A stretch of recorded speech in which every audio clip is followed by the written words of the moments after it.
So unfortunately I caught my wing the other week and I'm having to replace it. Can't do a proper how-to video because obviously it's locked down and I'm on my own. The fixings you've got, if you are unfortunate enough to have to remove your wing, are 4 10mm along the top. You've got a 10mm pointing upwards here. You've got 2 10mm behind the wheel arch liner.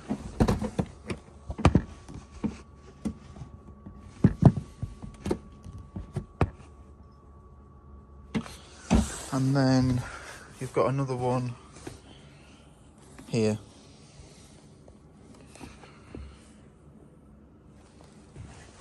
And then to top it off, you've got to remove the side skirt, and you've got another 2 10mm hidden behind the side skirt.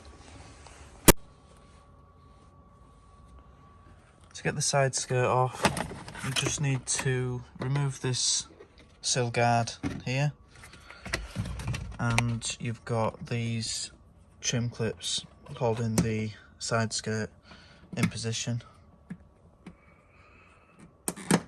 And if you pull the clips out and undo the T30 Torx plastic screws that hold the bottom of the side skirt in up to about here, you'll have enough room to access the bolts at the bottom of the wing.